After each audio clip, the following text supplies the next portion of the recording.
Lahat po, ano po ako, akay-akay ako ng lola ko sa simbahan. Kaya lumaking may takot din ako sa Diyos dahil sa lola ko. Lahat din po ng mga natututunan ko sa buhay, lalo na ang papagbigay, lola ko po talaga nagturo Mhm. niyan. Siguro, isa sa mga hindi ko pa makalimutan na sinabi niya sa akin is yung, "Wag kang mapapagod maging mabait na tao." Mhm. Ano ang nilalaman ng puso mo na nais mong sabihin sa nanay mo? Ah, nandito po ako ngayon sa Kuwentong Pilipino dahil para sa pangarap ko at para sa mama ko at sa pamilya ko. Siyempre at, hindi po ako mapapagod kahit gaano pa kahirap 'yan. Para pa rin sa mama ko, para sa'yo yun, Ma, sa lahat ng mga sa lahat ng mga what ifs at ang mga suntok sa buwan na mga proyekto natin, mananatili pa din po akong magtitiwala sa sarili ko at sa kaya kong gawin dahil yun sa'yo. Yun po. Kapag ika'y naglalakbay muli o binabalikan mo yung mga pinagdaanan mo ng hirap, minsan ba sumagi sa isip mo na suko na ako, ayoko na? Opo, totoo po. Na pumasok po talaga yan. Not once, siguro many times. Many times na pumasok yan sa akin kasi from start na wala rin naman tayong pera to, to invest na like for music. Lalo na po yung paggawa ko ng Rosas na Puti. That's a good example po. Kasi wala po kaming na-hire na nagagawa ng instrumental nun. Okay. I was, yung si manager, Direk Jag, shoutout Direk Jag, nagsabi sa akin na for now, baka pwede ako mag-aral ng instrument. So I did. Nag-aral po ako ng bass, ng guitar, ng drums, ng piano. So lahat yon pinag-aralan mo? Lahat po ng instrument po na maririnig nyo doon sa song na yun is made by me po. Bilang third year college pa po ako noon kasi kagraduate ko lang po 2024. Nag-start kong gawin yun and 8 months ko po yun ginawa. Kasama po yung thesis ko, yung OJT ko. So sabi ko, parang ang hirap na neto. Sabi ko, ang hirap na kasi parang kailangan ko pag-aralan lahat kasi po we don't have the money to to have instrumental. Kasi po now kadalasan po mga 5 to 10K po ang ranging for instruments. Oo. Mahal po talaga. So, and yun nga po, and then isa rin po sa mga ano ko yung pagko-commute. Grabe. Pagka may mga ano po kami, may mga events, kailangan ko makipagsiksikan sa jeep, tumayo sa bus, and pawis, yung usok. Yan you need to endure that. Dati, ganun po talaga. So sabi ko, parang hindi talaga para sa akin. So siguro, mas ganda nung mag-start na lang ako ng, mag-office na lang ako, mag-work na lang ako. Ilang beses po yun. Pero until now, dito pa rin. Oo. Kumbaga, sinubukan lang yung determination mo sa buhay. Okay, Gab, nabanggit mo kanina, 2024, nagtapos ka ng iyong pag-aaral sa kolehiyo. Pabalikan ko, bakit sa kabila ng pagnanais mo na makasungkit ng mga bituin o kuminang ang iyong bituin, hindi mo pa rin nawala ang priority mo sa edukasyon? Ganda talaga ng mga tanong. Grabe na ako sa mga tanong. Sobrang ganda. Kasi po, first of all, yung sa family ko, ang dami po sa amin hindi nakapagtapos eh. Ang lola ko, ang tito ko. And sobrang halaga po kasi nun na we never know pa din, pero we need to believe in ourselves pa rin sa inaabot kong bituin. Pero we never know kung hanggang kailan at kung meron ba talaga sa likod ng paghihirap ko. Although hindi man ako natitigil, kailangan meron pa rin tayong plan B. And mahalaga po talaga makapagtapos kasi lalo na sa hirap ng buhay ngayon sa Pilipinas at mukhang hindi pa maano yan sa future. And yun din po pangarap ko din po yun ang gumaling sa arts talaga. Although yun, mas mahalaga sa akin ang music ngayon. Yun po rin talaga na sabi ko sa rin ko makapagtapos po ako. And yun din po, share ko rin po, in 40 students po kami, 7 lang po ang graduate noon. Okay. That time. And isa po ko sa mapalad, maswerteng nakagraduate noon. And I'm very proud to say every time, pag napag-uusapan po yung college na yan, gusto ko sinishare yun, na ang daming dahilan para hindi po ako makagraduate Kasi ga-acting po kami noon, kumakanta po kami noon, lahat Wala rin po akong budget. Pero yun na, nagawa ko po ng paraan. And I'm very happy and very proud lagi pag napag-uusapan yun. Kumbaga, kasabay ng pag-abot mo na magkaroon ng titulo sa edukasyon ay sinasabayan mo ng mga racket para Opo. masuportahan Yes yun. po, yes Diba? po. Okay, Gab, interesado ako, no? Kasi lagi mo nababanggit yung lola mo. Opo. Gaano kalapit ang relasyon mo sa lola mo? Yeah, about lola. Kasi lahat, no? Hindi lahat nabibigyan ng pagkakataon na makasama ng mahabang panahon or mabigyan ng mga insight sa buhay, Opo. di ba? Ikaw, kumusta ang relasyon mo sa lola mo? At ano ang maituturing mong pinakamagandang sinabi niya na lesson sa buhay? Wow, yung po, yung lola ko talaga kasi lola's boy po kasi ako Lagi po akong kasama yung lola ko and lahat po, ano po ko, akay-akay ako ng lola ko sa simbahan. Kaya lumaking may takot din ako sa Diyos dahil sa lola ko. Lahat din po ng mga tututunan ko sa buhay, lalo na ang papagbigay, lola ko po talaga nagturo niyan. Siguro, isa sa mga hindi ko pa makalimutan na sinabi niya sa akin is yung wag kang mapapagod maging mabait na tao. Kasi, no, napakahirap maging mabait, napakadaling maging masama. Yeah. And lagi mong pipiliin maging mabait. And yun lang, tsaka siya rin po talaga eh. Kasi yung mama ko lagi nasa work, ang lola ko, nasa bahay lang. At akaya-akaya talaga ako sa lahat ng bagay. Yun lang po talaga. Alam mo, papaniwalaan ko din yung natutunan mo sa lola mo, no? Kahit yung mga magulang ko din, sinasabi niya, kahit hindi na maganda ang ginagawa ng kapwa mo sa'yo, manatili kang maging mabuting tao. Kasi, di ba, hindi nakakapagod maging mabuti. Kasi ang nakakapagod ang gumawa ng masama. Kasi nag-iisip ka. Pero yung pagiging mabuti, wala kang gagawin. Kundi, gagawin mo lang siya. Di ba? Yes. Gab, kapag sinasabi na ang pamilya ang nagiging dahilan ng lahat ng tagumpay sa buhay, yes, diba? Ikaw, ilang porsyento kahalaga ang pamilya sa patuloy mo na maabot na maging matagumpay ka sa mundo ng musika? Wow, siguro, let's put it in 99%. 1% for myself. Okay. No, kailangan kahalagaan pa rin, bigay mo pa rin sa sarili mo. 99% po. Kasi, sila po talaga ang punot dulo kung bakit ko na-start to. Kung kahit gaano kahirap, patuloy-tuloy pa din po ako. Kasi, I believe na may chance eh. At alam ko sarili ko, dito lang di po ako pinakamagaling, kumbaga mag-entertain ng tao. Kaya 99% po. Okay. Dapat magtira ng pagmamahal. Kahalagaan po. Hindi masama ang magbigay. Opo. Especially sa pamilya. Opo. Basta magtira. Opo. Totoo po yun. Gab, nabanggit mo, isa sa mga talento mo ang pag-drawing. Opo. Diba? Sa lahat ng mga pinagdaanan mo sa buhay, kung idadaan mo siya sa pag-drawing, paano mo siya mailalarawan sa drawing? Paano mo siya iguguhit? Wow, siguro sabihin na lang natin na kumbaga nag-i-start siya sa sobrang gulo na mga guhit. Sabihin na lang natin. For example, mga strings. Parang dahil sa musika na rin naman na ang buhay ko ngayon. Sabihin na lang natin na meron ako na-picture out na gitara na merong 6 na strings. Pero sa pinakaunahan nun, magulo pa yung mga string. And then pagdating sa dulo, kakabit siya dun sa loob ng gitara. At maayos siya sa pamamagitan din po ng musika. Yan po ang pwede kong ito. Okay. Gab, paano ka naiimbitahan sa mga TV station? Like, yung sa Net25, sa Umakada, sa Special For You ng Showtime.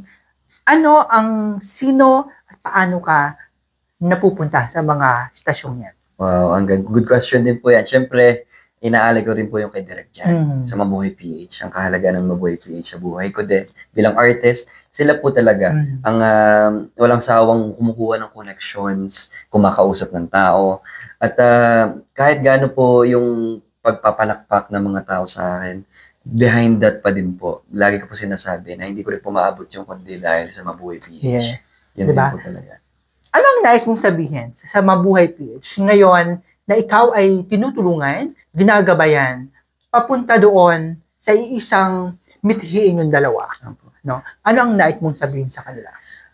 Mabuhay PH, syempre, lahat na kung anong meron po ako, at lahat ng achievement ko, achievement din natin ng Mabuhay PH. Maraming salamat po sa pag-discover, sa pagkilala sa talento ko at sa kaya kong ibigay kahit sobrang layo na po sobrang layo na ng Gab dati. Biruin niyo po yun, tinanggap po nila ako bilang wala eh. Wala. Sa facial, sa pagsising, sa pag-acting, walang-wala po ako, pero nagtiwala po sila sa akin. Until now, nagtitiwala pa rin po sila. Kahit ang dami ko nang na-achieve at natutunan ngayon. Yung kaya maraming salamat po, Boy Page, and syempre Direct Jag and Mami Miles. Sa lahat-lahat po. Okay. Kabibigyan kita ng pagkakataon, no? Kasi may balita na inilahad sa atin si Direct kanina, no? Sa GC natin. Pwede mo namang banggitin sa kanila na ikaw ay magiging official ng artist ng Mabuhay Page. Yes, I believe on Tuesday po, no?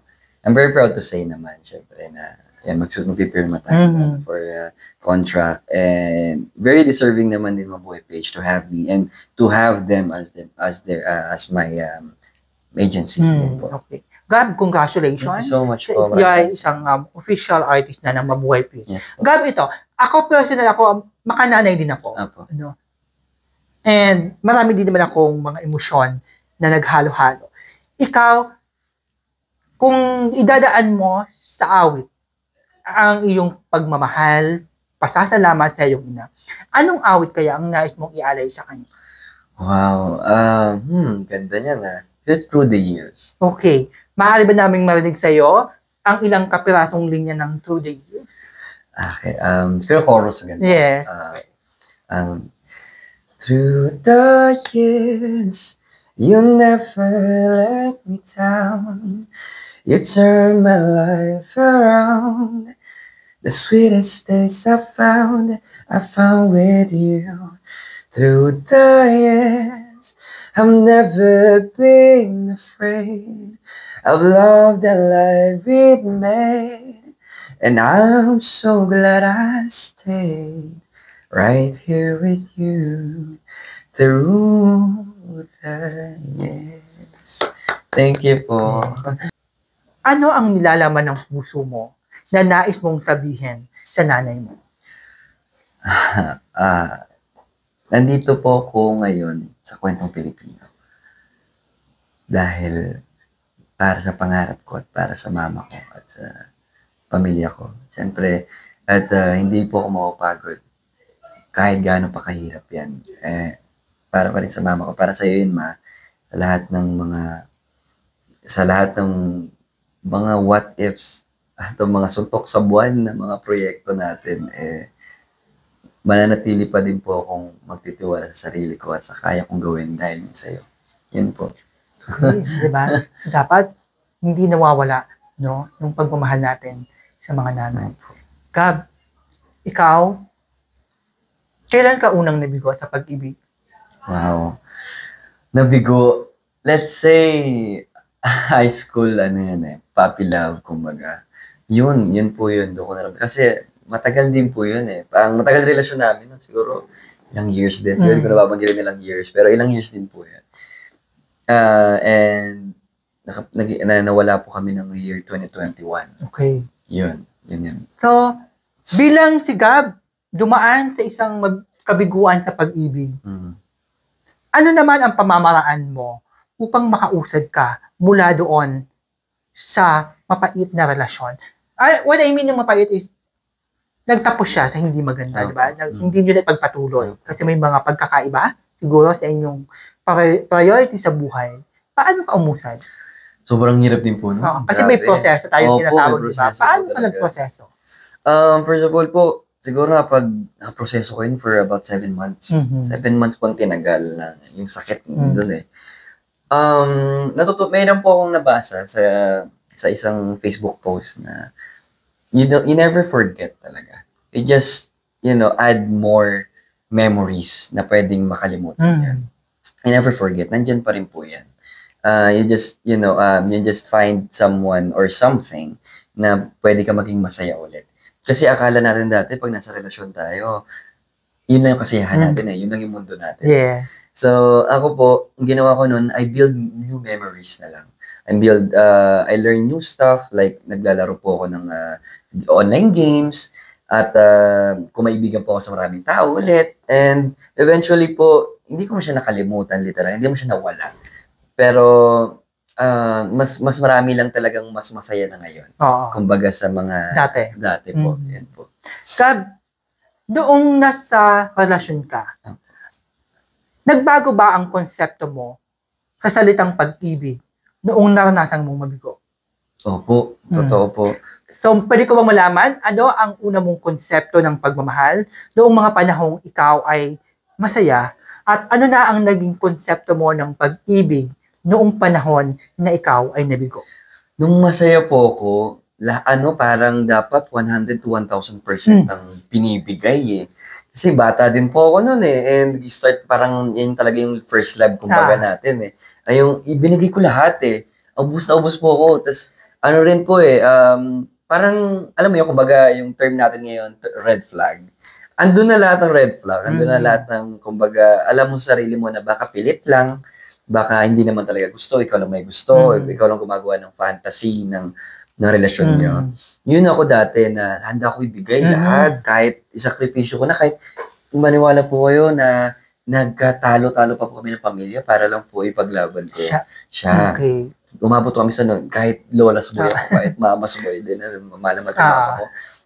Yun po, yun yung masaya po. Pero nung naano din po ako, nung na-broken hearted na po, doon ko na-realize talaga na always magtira para sa sarili. Kasi kaya mong punan din naman yung sila, pero hayaan mo rin silang punan yung sa'yo. Hindi pwedeng ikaw lang give na give. Hindi rin naman pwede rin healthy ang take ng take. Kasi naubos din po tayo. May sarili-sarili tayong mga opportunities. Priorities rather. Pero yun din po, and learning to have, to recognize the priorities nung kapartner mo. Pero naniniwala ka ba na ang pag-ibig naman daw ay madali kang makausa dahil nung hindi pa siya dumating, buo naman yung mundo mo. Nung dumating lang siya, nagkakulay lang ang mundo mo. Wow. So, naniniwala ka ba sa ganoong konsepto? Siguro po, kasi ngayon ko lang narinig yan. Ang ganda. Opo, naniniwala ako doon. Kasi, bago naman siya dumating, ikaw na yan eh. Ako na si Gab. No, nadumaan lang sila para magbigay ng kulay, nagbigay ng meaning pa sa mga iba't ibang question natin sa buhay na paano pag may mga katuwang ako sa ganito. Kasi, iba pa rin ang mother sa partner. And, based po sa inyo, parang feeling ko tama naman po yan. Nabuo ka na. At kahit naman mawala siya, kasi nabuhay ka naman dati na wala siya. Diba? So, yan, okay lang po yan. Maganda po yan. Okay, alam mo, yan yung pininiwalaan ko. Ay, totoo po ba? Simula din nung tayo ay dumanas ng ganyang kabiguan din sa pag-ibig, nag-iba din. Nag-iba din ang konsepto ko. Natutunan ko sa isang kaibigan. Yung ganyang, okay, Gab, usapang pag-ibig, nakausad ka, nakaabante ka, at ngayon nabuo ka ng muli, no? Dahil sa mga taong patuloy na tinutulungan ka na gabayan sa lahat ng paglalakbay mo. Kumusta ang puso mo ngayon? Ngayon, kontento po ako sa kung anong meron po ngayon. I'm very happy. Very contented ako sa lahat ng mga dumarating na blessings at sa mga taong masaya. Lalo na po yung mga supporters ko po pala. Ayan, pwede ko po bang... Yes, batiin mo. Ayan, syempre alam ko panonoorin po nila to, ang aking PPG, ang aking angels. Sobrang dami nila. At lagi din po everyday. Para ko na nga lang tuturing na parang karelasyon and family ko na rin eh. Kasi sila ang nakakaalam ng updates ko sa buhay. Kaya naman taga yung mga fans di ba? Okay. Nabanggit mo ang relasyon. Si Gab ba ngayon ay nasa relasyon? Wow. Sa ngayon po kasi talaga, hindi ko kaya po muna. Kasi feeling ko marami pang mga kulang sa akin. And syempre, pag nag-start ka na sa pangarap mo, no, minsan hinder yun eh. Kasi you need to choose eh. That's priorities. And yun nga po natutunan ko last time sa karelasyon na you need to know the priorities. Kung ano dapat unahin, anong mas mahalaga. And yun, ngayon naman po masaya naman po ako. Maraming mga nasa paligid, maraming mga nagpaparamdam, marami din mga pero yan po, feeling ko mas maganda talaga mag-focus. Kaya mas mahalaga yun talaga. Okay. Gab, anong nais mong sabihin sa mga taong minahal mo sa nakaraan? Wow. Nakikita ko naman din sila. Nakikita ko naman sa mga social media nila na, lalo na sa social media niya na mas masaya naman sila. At mukhang nasa tamang tao naman. And I'm very proud kung saan mong mga na-achieve nyo, mga narating sa buhay. At sana, yan na yung last. Kasi minsan talaga pag-iisipin natin, kala natin yun na yung binigay sa atin ni Lord. Pero baka hindi talaga sila na. Kahit anong pilit mong ibalik or pa-stayin yung tao na yun kung hindi talaga siya para sa'yo, hindi siya para sa'yo. Okay. Gab, lahat ng mga minahal mo, sa tingin mo, may pagkukulang ka din sa relasyon niyo? Opo. And I'm, hindi ko natatago po yun. Alam ko sa sarili ko yun. I admit to myself na marami rin pagkukulang. And dumaan din po ako sa mga panahong immaturity at may mga toxic traits din po ako. Hindi lang yun sa partner ko, kundi sa sarili ko lang din po.